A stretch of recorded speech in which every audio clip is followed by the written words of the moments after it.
Protocol dictates that physics lectures should be attended in a tuxedo or elegant gown, but sweatpants is also acceptable. This is Physics 121. Momentum could be thought of as the tendency of an object to maintain its velocity. So, for example, an object moving with a very large momentum is difficult to bring to a stop, but an object moving with a small momentum is very easy to bring to a stop.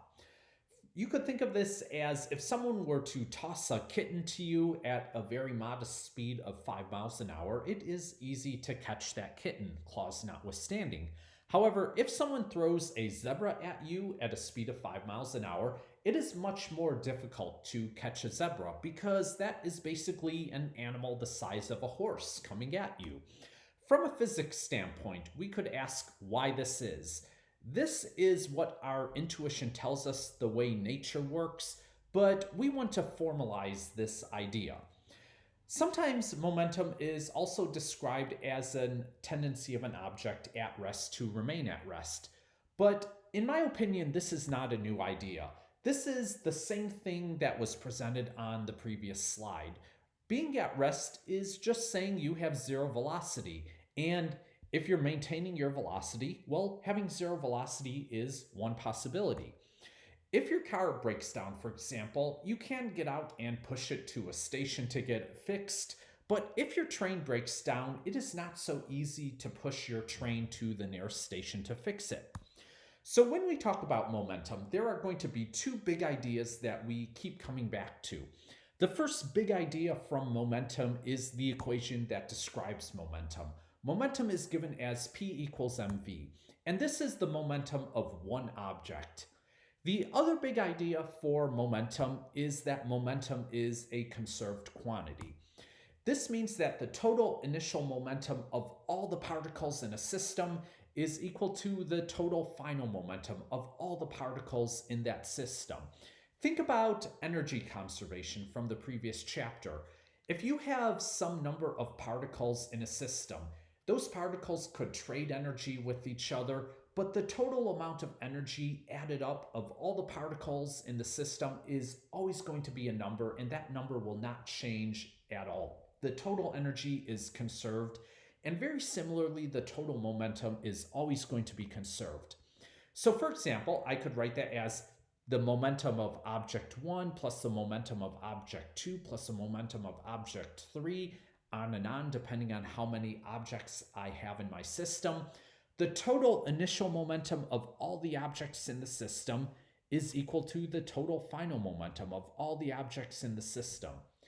If I look at the equation for momentum, I see m is a mass is measured in kilograms, v is a velocity is measured in meters per second, so momentum is measured in units of kilogram meters per second. So momentum has no special name for its unit, nothing like the joule that we have for energy. Momentum is just kilograms meters per second.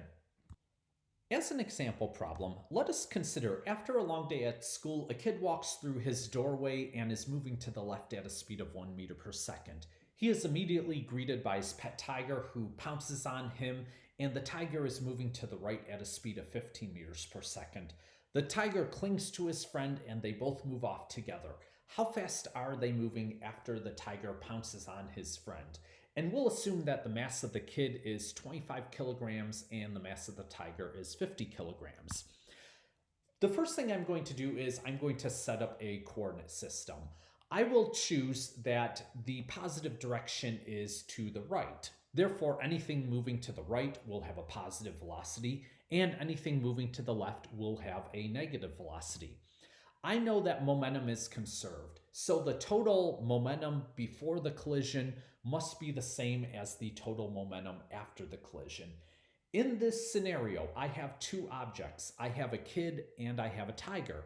So I could say the initial momentum of the kid plus the initial momentum of the tiger makes up the total initial momentum.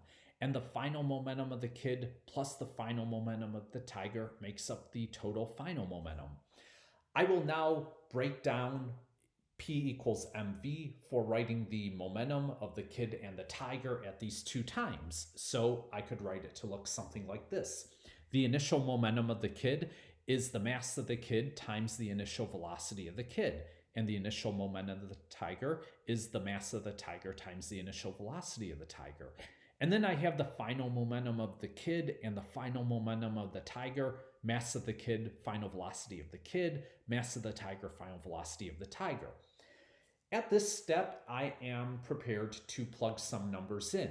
So I know the mass of the kid is 25 kilograms. I could write that everywhere I see M kid. I know the mass of the tiger is 50 kilograms. I could write that everywhere I see the mass of the tiger.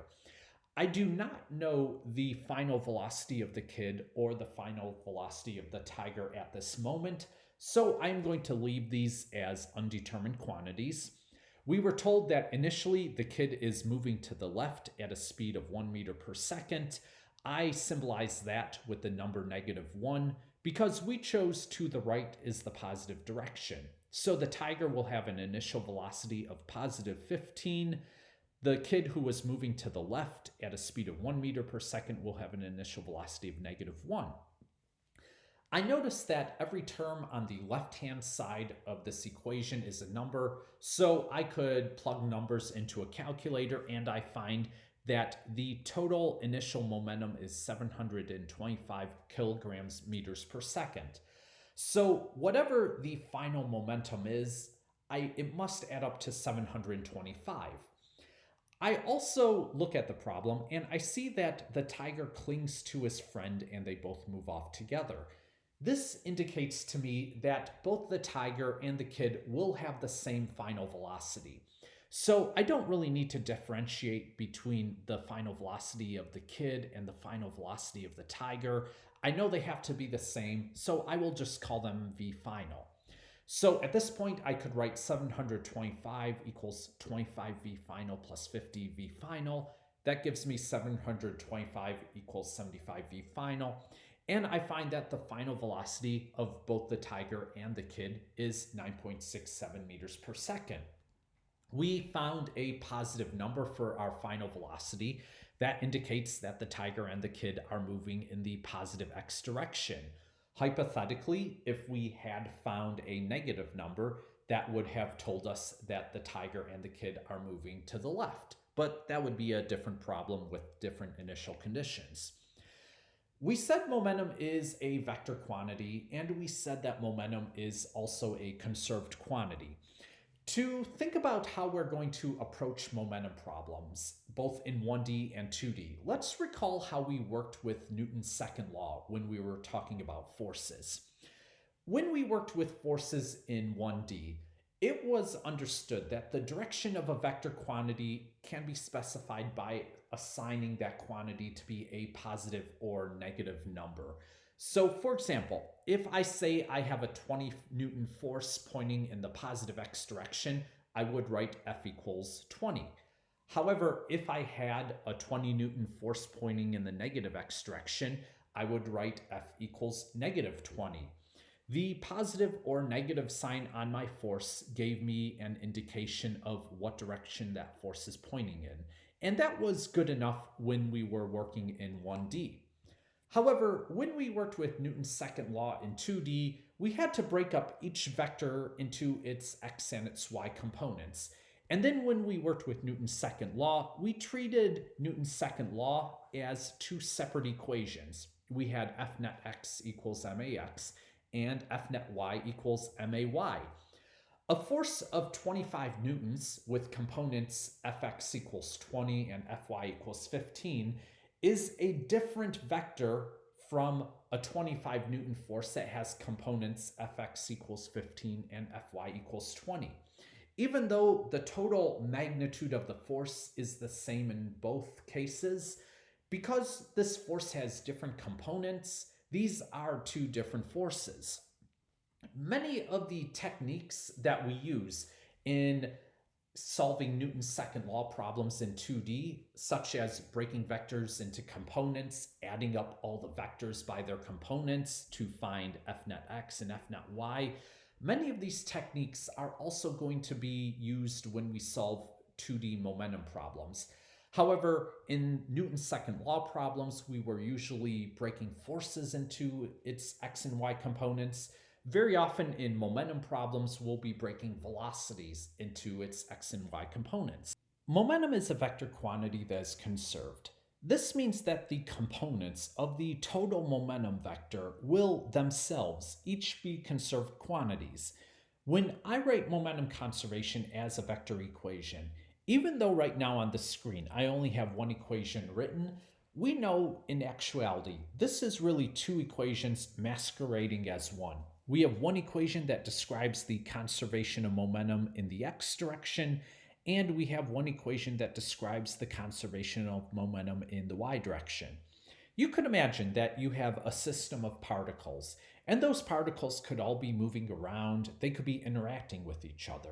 They could be colliding and fusing, colliding and splitting apart, just colliding and bouncing off each other.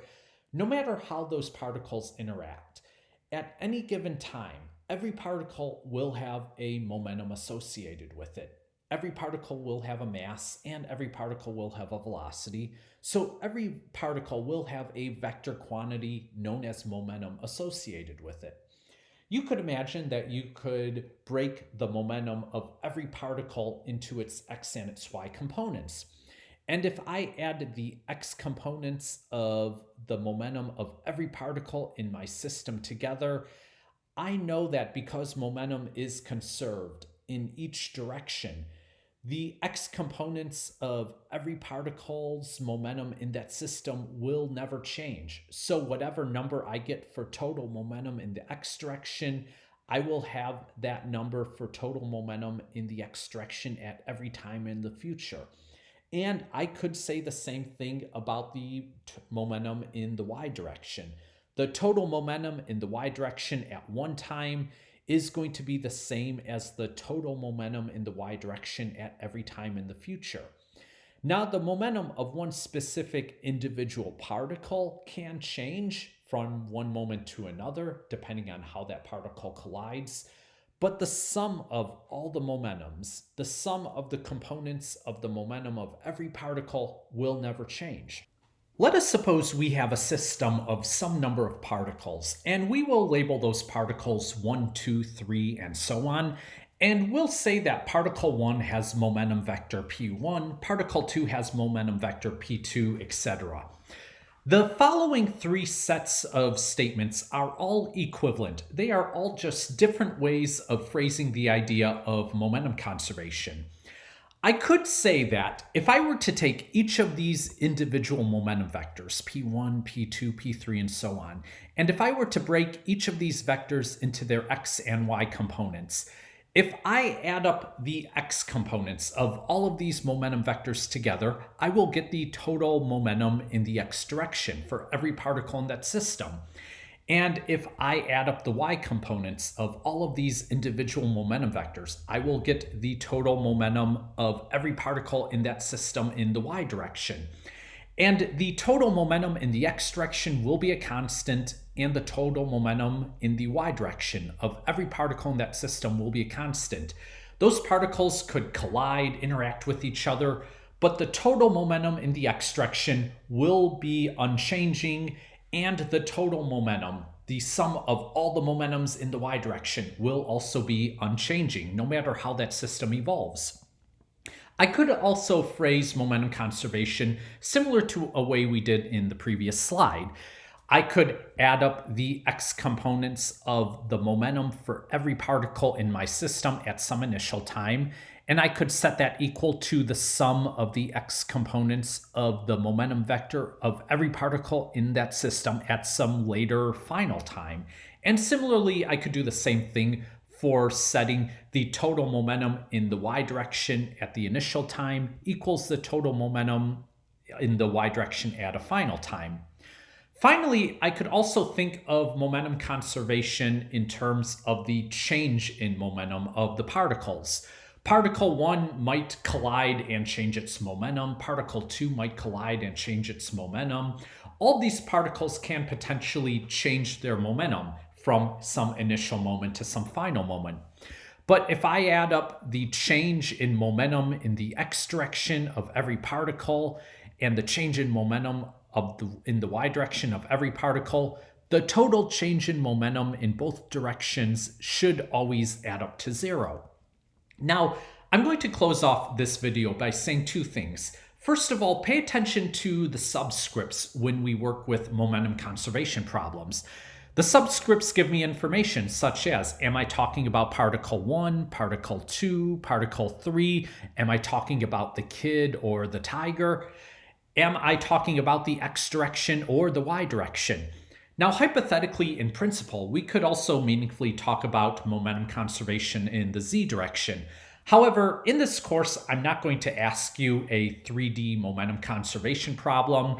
Just like working with forces in 3D or projectile motion in 3D, we're adding mathematical complexity to a physical scenario, but we're not really doing any new physics. So I'm not going to go beyond 2D in momentum problems. And also, subscripts give me information about when I'm looking at the momentum. Am I looking at the momentum at some initial moment, or am I looking at the momentum at some final moment?